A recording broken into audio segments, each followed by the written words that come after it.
The night had always been my companion, a quiet presence lingering around me as I walked through the stillness of my small town. But that night was different. The air carried a heaviness that pressed against my chest, and each step I took seemed swallowed by a silence too deep to be natural. The street lamps flickered weakly, casting fractured light across the cracked pavement. I pulled my jacket tighter and quickened my pace, a prickle of unease crawling up my spine. I told myself it was just fatigue from work, that my nerves were playing tricks, but deep down, I felt it, eyes watching me, unseen figures trailing just beyond my vision. The shadows seemed alive, shifting unnaturally, stretching against the faint light as though reaching for me. My heart pounded. I dared not look back. By the time I reached my apartment, the tension in my body had become unbearable. I shut the door behind me with a trembling hand, locking it twice before leaning against the wood. My breath came in short gasps, and I laughed nervously at myself. "You're losing it, Anna," I whispered, forcing calm into my voice. "It's just your imagination." But as I turned to head deeper inside, something caught my eye. The corner of my living room, where the light from the lamp barely touched, seemed darker than usual. Not just dim, but heavy, like a void. And in that void, I thought I saw movement. I froze, my body paralyzed by fear. Slowly, the shadow seemed to pulse, as though breathing. I blinked hard, convincing myself it was a trick of the light, but then it shifted, long, stretched fingers crawling up the wall before dissolving again into darkness. A scream built in my throat, but refused to escape. Instead, I stumbled back, nearly tripping over the rug, and grabbed the nearest object for defense, a small vase.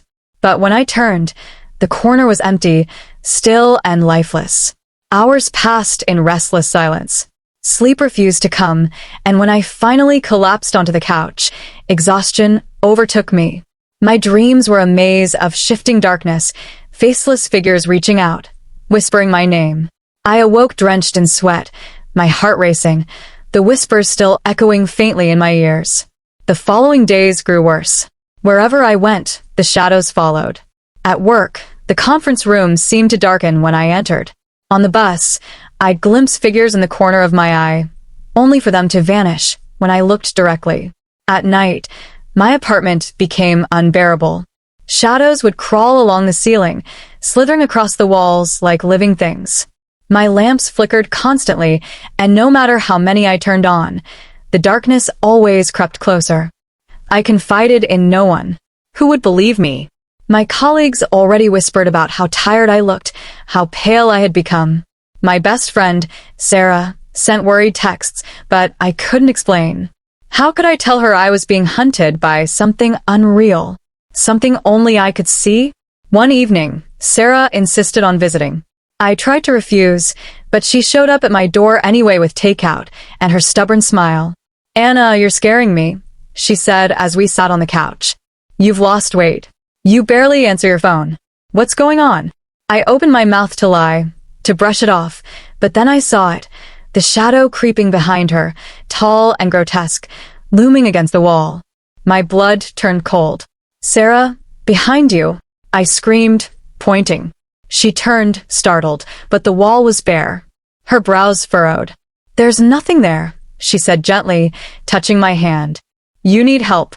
Please let me take you to someone." But I shook my head violently, tears spilling. "You don't understand. They're real. They're everywhere. They want me." My voice cracked, hysteria breaking through. Sarah pulled me into a hug, murmuring that everything would be okay. But over her shoulder, I saw the shadows gathering, their faceless heads tilting, as though mocking me. That night, after Sarah left reluctantly, the shadows grew bolder. They whispered louder, their voices sharp and commanding. "Stay with us," they hissed. "Join us." My walls seemed to close in, darkness crawling across every surface until the light was snuffed out entirely. I screamed and ran, fumbling with the front door, but it refused to open. I pounded on it until my hands bled, but the wood didn't budge. Trapped, I stumbled back, clutching my chest as the shadows poured from the corners, wrapping around me like cold smoke. In desperation, I shouted, "What do you want from me?" The whispers stilled. A silence heavier than death filled the room, and then one voice spoke, deep and guttural. "You are one of us." I fell to my knees, trembling. I'm not one of you." But the shadows surged, pressing against me, filling my lungs with cold. I couldn't breathe. My vision blurred. Just as I thought I would suffocate, the lights flickered on. The shadows recoiled, retreating into the corners once more. Gasping, I crawled to the lamp and clutched it as though it were holy. That night, I didn't sleep. I sat with every light in the apartment on, my eyes wide, afraid to blink. The shadows lingered, but did not move, watching me from the edges of the light.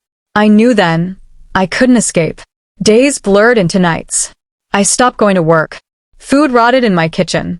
My phone buzzed endlessly, Sarah's name flashing, but I couldn't answer. I was losing myself, slipping into their world. The mirror in my bathroom no longer reflected just me. Sometimes I saw them. Dark versions of myself, eyes hollow, smiles twisted. They whispered promises of peace if I surrendered, if I gave in. One evening, as the sun set and the apartment grew dim, I caught my reflection smiling when I wasn't. I stumbled back, horrified. My reflection's lips moved without mine. "Soon," it whispered. "Soon you'll be free." That was when I broke. I grabbed my keys, bolted from the apartment, and ran into the night.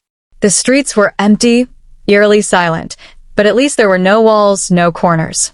I ran until my lungs burned and my legs gave out, collapsing at the steps of an old church. Inside, the air smelled of dust and candles. I stumbled to the altar and fell to my knees, sobbing. "Please," I begged into the silence. "Make them stop. I can't live like this." For a moment, I thought no one would answer. But then the candles flickered, and I felt warmth on my shoulders, as though unseen hands touched me. The whispers dulled, fading into the background. Hope bloomed faintly in my chest. I stayed there until dawn, wrapped in uneasy peace. But when I stepped outside, the shadows followed. Always there, always waiting. I realized then that they would never leave me. I wasn't just haunted. I was claimed. Now, every night, I sit in the brightest corner of my apartment, surrounded by lamps, fighting sleep. The shadows watch, patient and hungry. And deep down, I know one day I will falter.